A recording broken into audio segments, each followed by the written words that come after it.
Assalamualaikum warahmatullahi wabarakatuh.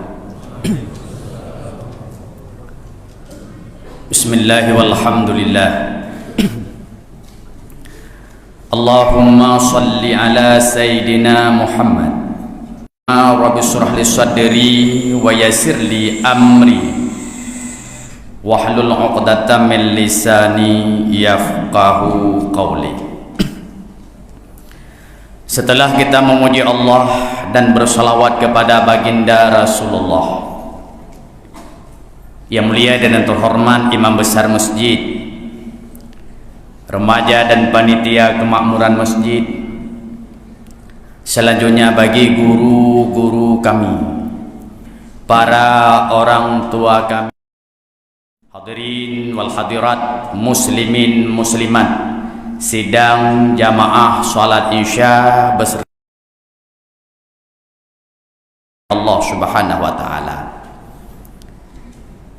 Mengawali kajian kita pada malam yang sangat berbahagia ini, mari sejenak kita merenungkan firman Allah Subhanahu wa taala dalam Al-Qur'an yang bunyinya, wa ma khalaqtul jinna wal insa illa liya'budun. Allah mengatakan, tidak aku ciptakan jin dan tidak aku ciptakan manusia melainkan hanya untuk beribadah pula berubudiyah kepadaku. Hikmah Allah menciptakan jin, hikmah Allah menciptakan kita manusia hanya semata-mata untuk beribadah pula berubudiyah kepadanya. Untuk apa itu ibadah? Supaya mendapatkan titel takwa. Untuk apa takwa itu sebagai titel dan mesti kita dapati supaya pantas menjadi isi syurganya. Hadirin yang berbahagia, kalau hikmah diciptakan kita hanya untuk beribadah, maka tidak ada kesempatan kita berusaha supaya menjadi kaya. Hanya cukup kita bekerja agar bisa bertahan hidup dan beribadah di dunia ini. Kalau hikmah kita diciptakan hanya untuk beribadah, maka tidak ada kesempatan bagi kita ingin memiliki mobil yang mewah. Karena ingin mendapati kendaraan yang mewah butuh kerja keras, sementara waktu yang terbuang itu kadangkala sia-sia. Cukup kendaraan hanya untuk kebutuhan biasa saja. Kalau hikmah kita diciptakan hanya untuk beribadah kepada Allah Subhanahu wa taala, maka tentu keinginan dan harapan kita memiliki rumah yang mewah itu pun tidak bisa kita lakukan, karena betapa banyak terkuras harta, waktu dan tenaga untuk memiliki sebuah rumah yang mewah, sementara kita dituntut hanya bisa memiliki tempat kediaman yang biasa-biasa saja. Kalau hanya kita diciptakan untuk beribadah pula berubudiyah kepada Allah, tidak ada waktu dan kesempatan untuk berbicara, nongkrong di warung, duduk di kafe dan kegiatan-kegiatan lainnya. Karena itu terbuang waktu dan sia-sia. Ibadah pula berubudiyah kepadanya. Hadirin yang berbahagia, namun Allah Maha mengetahui, penyayang, hanya tidak mampu untuk melakukan ibadah setiap waktu, setiap saat, di masa. Walaupun ada baginda Rasul Mustafa, Rasulullah beribadah hingga tingkat bengkak kakinya. Shalla Rasulullah sallallahu alaihi wasallam hatta tafakhat khadamah. Rasulullah beribadah hingga bengkak kakinya. Beliau tidak memikirkan kekayaan, beliau tidak memikirkan kedudukan, karena akan terkuras waktu dengan itu keinginan dan cita-cita. Kemudian generasi setelah Rasulullah ada generasi sahabat. Walaupun ada di kalangan para sahabat yang menjadi kaya raya, berusaha dan bekerja, namun kekayaan itu dia berikan di jalan Allah Subhanahu wa taala. Nujuk jalan Allah, nemida harta untuk ibadah dengan harta tersebut. Dan itu pernah diberikan contoh oleh Abdurrahman bin Auf. Abdurrahman bin Auf itu sahabat baginda Nabi yang kaya raya, pengusaha sukses. Kekayaan Abdurrahman bin Auf, ada yang mengatakan kalau dikalkulasi dengan rupiah 3,9 triliun. Tetapi semuanya disumbangkan di jalan Allah yang Maha Kuasa. Dicari itu rizki, dicari itu harta hanya untuk kepentingan agama. Ada juga ibadah yang dicontohkan oleh ahli sufa. Ahli sufa itu kaum muhajirin yang hijrah dari Makkah ke Madinah. Ada juga yang dari kaum Ansar, penduduk asli Madinah. Rasulullah SAW membuat satu tempat di Madinah yang disebut dengan As-Sufa. Inan geduk pertai Al-Sufa. Apa pekerjaannya? Beribadah, berumdiah kepada Allah, tiada lain. Adakah mereka bekerja hanya untuk mencari makan, untuk bisa bertahan hidup, terus beribadah kepada Allah? Itu contoh yang telah dilakukan oleh Rasulullah dan generasi setelahnya.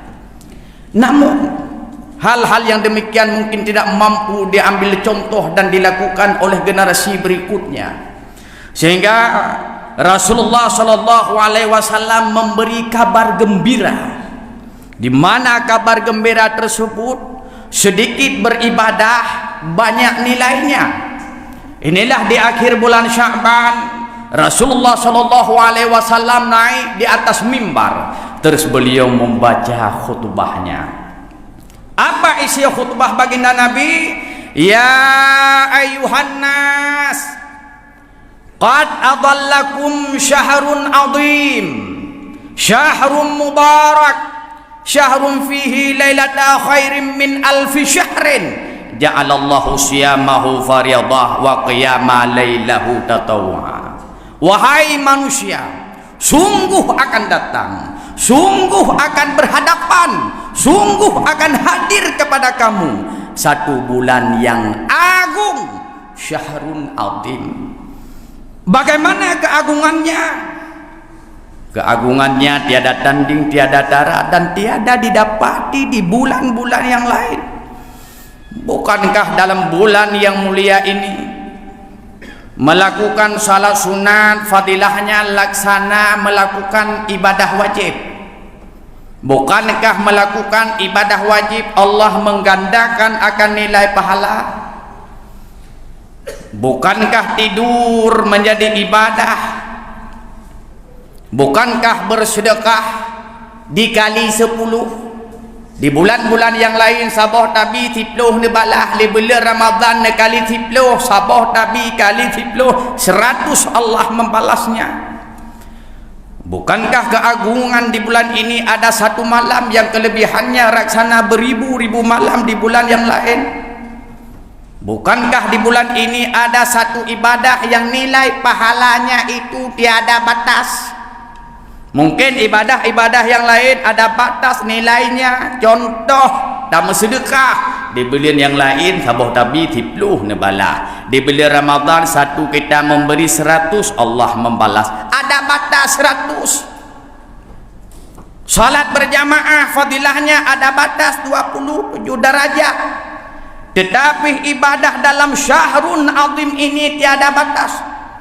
Puasa yang kita lakukan ini tiada batas nilai kebajikan, hingga Rasul mengatakan di dalam hadis kudusinya, as-saumu li wa ana ajzibi, sesungguhnya ibadah puasa itu bagiku kata Allah dan aku yang membalasnya. Syahrun azim, syahrun mubarak, di mana bulan membawa keberkahan dan keberkatan. Bagaimana keberkahannya? Makan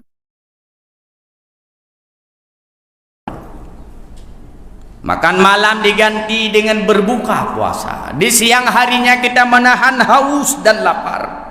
namun Allah mengganti dengan kebajikan, melipat akan ganda pahala yang sangat luar biasa, keberkahan yang diberikan oleh Allah Subhanahu wa taala dalam bulan yang mulia ini. Syahrun awsatuhu maghfirah, bulan yang di dalamnya penuh dengan maghfirah, ampunan.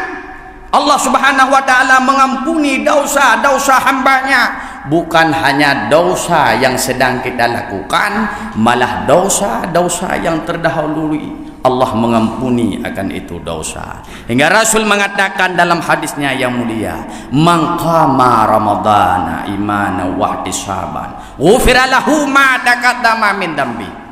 Siapa saja yang mendirikan Ramadan, ketika dikatakan siapa saja yang mendirikan Ramadan, yang disebut dengan Ramadan itu umum, mulai daripada ibadah puasa di siang harinya hingga kegiatan-kegiatan ibadah di malam harinya.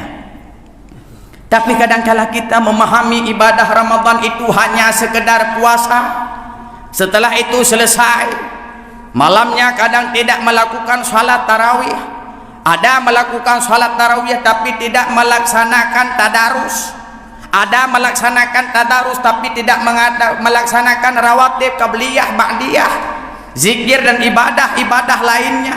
Padahal bahasanya mangqama ramadhana, siapa saja yang mendirikan Ramadan, berarti ini bukan hanya sekedar puasa, tapi banyak nilai-nilai kebajikan lain yang terkandung bukan hanya di siang harinya, akan tetapi pula di malam harinya. Hadirin sidang jamaah yang berbahagia, maka oleh karena demikian, kapal Ramadan sedang bersandar, pintu terbuka lebar. Mari kita ambil, mari kita melaksanakan semua kebajikan, masukkan ke dalam itu kapal, karena tidak lama lagi dia akan berangkat dan belum tentu dia akan kembali. Maka hilangkan kebiasaan lama di bulan yang mulia ini. Betapa sedih, tak kalen, tak tatap, tak lihat, sebahagian dari saudara-saudara kita nyawa malam-malam bulan Ramadan laksana bukan malam Ramadan, padahal hanya 1 bulan Allah memberikan, setelah itu akan berangkat dan belum tentu kembali, belum tentu. Tetapi kadang-kala kelihatan bagi pribadi kita sendiri tidak merasakan ini malam bulan Ramadan. Betapa banyak setelah tarawih menghabiskan waktu di kafe-kafe hingga subuh, hingga waktu makan sahur. Malah ada yang sebahagian waktu melaksanakan salat tarawih tertidur di rumah, setelah tarawih berangkat duduk di warung, duduk di kafe. Tidak cukupkah 11 bulan Allah memberikan kesempatan kepada kita yang telah lalu, mulai Muharram, Safar, Rabiul Awal, Rabiul Akhir, Jumadil Awal, Jumadil Akhir, Rajab, Sya'ban, Syawal, Dzulqa'dah, Dzulhijjah. 11 bulan Allah memberikan kesempatan, memberikan waktu 24 jam 1 hari 1 malam. Kemana waktu 24 jam tersebut kita pergunakan dalam 11 bulan?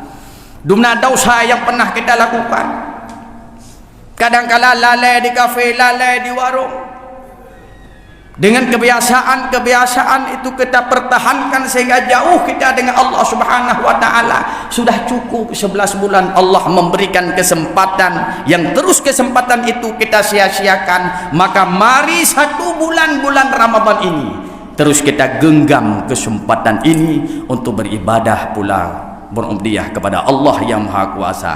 Di harinya kita berpuasa, di malamnya kita melakukan ibadah tatawun. Banyak kebajikan yang harus kita kumpulkan untuk menghadap Allah yang Maha Kuasa.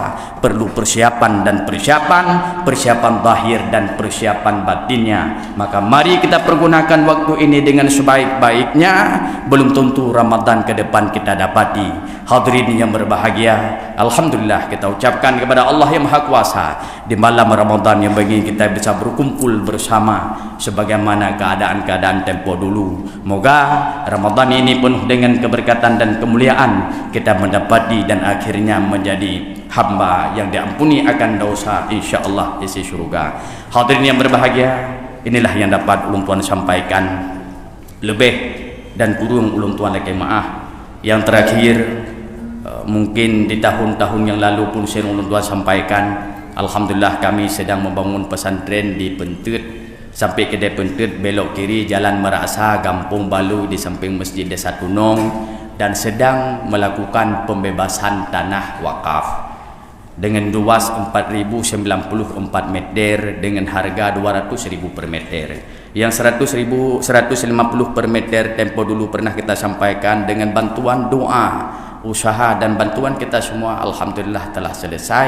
Lebih kurang 500 juta itu telah selesai, dan ini untuk perluasan kita dengan jumlah 4094 meter dengan harga 200.000 per meter. Mungkin nanti setelah tarawih ada santri kami di luar yang membagikan amplop, tungku terimeng, pajana kuasa, mungkin tungku wakaf, silahkan rumpuk luntuan, atau kadang ingin menyumbang karena sedang membangun dayah pula, silakan nebuhlah amplop, ubebi kuasa sebab sebisa, sekecil apapun sedekah dan sumbangan tungku sekalian, urus sekalian, bagi kami sangat bernilai, berarti dan bermakna. Moga bermanfaat kegiatannya udumna, bahagia dunia, bahagia akhirat. Amin ya rabbal alamin. Hadanallahu wa iyyakum ajmain. Assalamualaikum warahmatullahi wabarakatuh.